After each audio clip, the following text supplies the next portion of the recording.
अब भैया सब बताए। एक ऐसी शादी जिसमें ना बारात सजी, न बैंड बाजा बजा और न ही नाच गाना हुआ।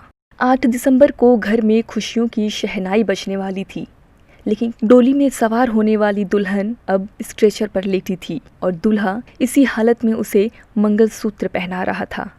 इस मौके पर केवल नाते रिश्तेदार ही मौजूद थे।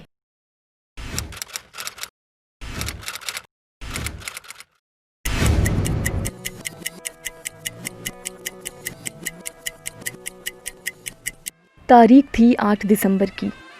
प्रतापगढ़ के कुंडा गांव में आरती मौर्य के घर को सजाया गया था। परिवार के लोग बारात के स्वागत में व्यस्त तो जरूर थे, लेकिन चेहरे पर खुशी भी झलक रही थी। दुल्हन आरती मौर्य को अपने दूल्हे अवधेश की बारात का इंतजार था। कुछ ही घंटे बाद बारात आने वाली थी। बारात के स्वागत की तैयारियां भी पूरी हो चुकी थीं। उसके सपनों की शहनाई बजने ही वाली थी और वह कुछ घंटों बाद अपने सपनों के राजकुमार के साथ विदा होने वाली थी। लेकिन अचानक से तस्वीर बदल गई। खुशियों वाले घर में मातम छा गया। आरती के घर वालों के पैरों के तले जमीन खिसक गई। पल भर में रंगीन तस्वीर ब्लैक एंड व्हाइट नजर आने लगी।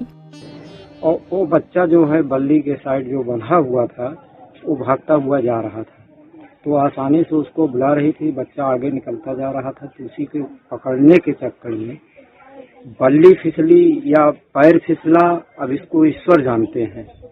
उस समय कोई छत पे था नहीं, बेटी और वही 4 पोती। जो आरती सज धज कर अपने सपनों के राजकुमार के घर जाने वाली थी, अब वह स्ट्रेचर पर लेटी थी। जिनके चेहरे कुछ पल पहले खुशी के मारे लाल हो रहे थे, अब वह मुरझाए हुए नजर आ रहे थे। ये सब तो बहुत अजीब ही लगा था कि ऐसा लगा था कि अब ये शादी नहीं होगी। बारात आने के 8 घंटे पहले एक हादसे ने सबको सकते में डाल दिया। छत पे खेल रहे बच्चों को बचाने के चक्कर में आरती का पैर फिसला और वह छत से नीचे गिर गई। हादसे में आरती की रीढ़ की हड्डी पूरी तरह टूट गई। कमर और पैर समेत शरीर के दूसरे हिस्सों में भी चोटें आईं। आलम यह था कि पड़ोस के अस्पतालों ने आरती का इलाज करने से हाथ खड़े कर दिए। परेशान और घबराए घर वाले आरती को इलाज के लिए प्रयागराज के एक निजी अस्पताल ले गए। कुछ सहयोग मिलने के बाद मुझे आश्वासन मिला कि आप इनको पीजीआई ले चलें।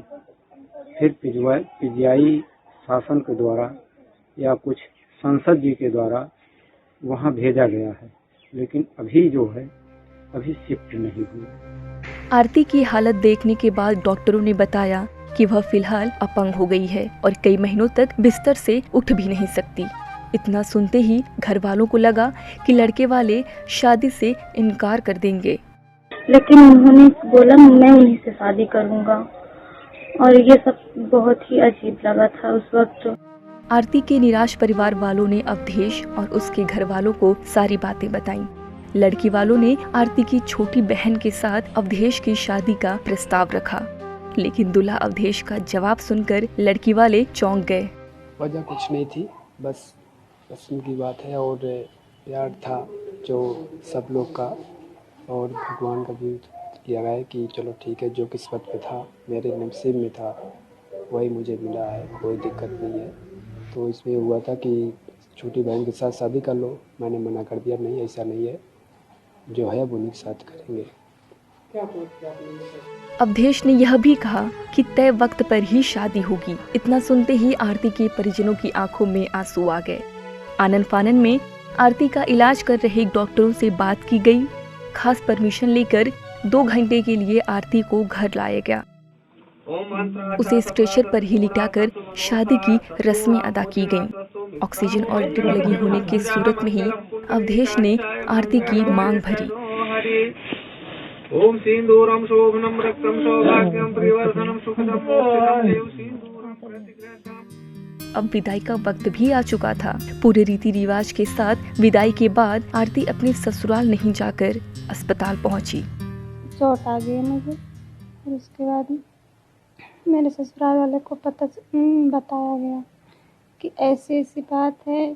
तो फिर वो सारी व्यवस्था कर लिए, तो फिर वो बोले कि ठीक है, मैं बारात लेके आऊँगी। मेरे हस्बैंड बोले कि जैसे भी है मैं अब शादी उन्हीं से करूँगी। हमारे बहनोई एक मिसाल कायम किए हुए हैं कि यहाँ तक कि आज तक फिल्मों में देखा जाता था कि हाँ इस तरह से किया जाता है। एक फिल्म को नाटक को दूर करते हुए रियल लाइफ में एक बहुत बड़ी भूमिका निभाए हुए हैं कि हाँ मैं उसी लड़की से शादी करूँगा जिससे हमारा रिश्ता तय हुआ होगा। अगले ही दिन आरती का ऑपरेशन होना था। अस्पताल के लिए भरे जाने वाले फॉर्म पर खुद अवधेश ने दस्तखत किए, लेकिन उसके पति के तौर पर। हमने इसमें ऑपरेशन करके हड्डी को सही किया है और स्क्रू लगा करके नसों पे से दबाव हटा दिया है और जो नसों को कवर करने वाली झिल्ली होती है ड्यूरा, उसको हमने रिपेयर कर दिया है। पर जो पैरों में कमजोरी है वो तो हमारे हिसाब से 6 महीने से 1 साल लगेंगे और उसमें धीरे धीरे करके सुधार होगा। अब अस्पताल में भर्ती आरती को इंतजार है कि वह जल्द से जल्द ठीक हो जाए ताकि अपने पैरों पर चलकर अपने पति के साथ घर जा सके। जब जब उसकी हिम्मत जवाब देने लगती है, अवधेश उसे हिम्मत बंधाता है और कहता है कि सब ठीक हो जाएगा। वाकई जिसे ऐसा पति मिला हो उसके जीवन में आगे सब ठीक ही होगा।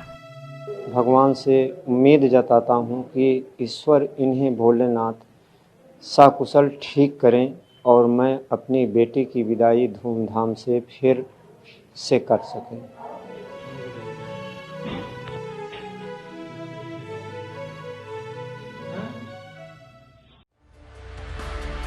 चौबीसों घंटे लगातार खबरें देखने के लिए डाउनलोड करें ईटीवी भारत ऐप।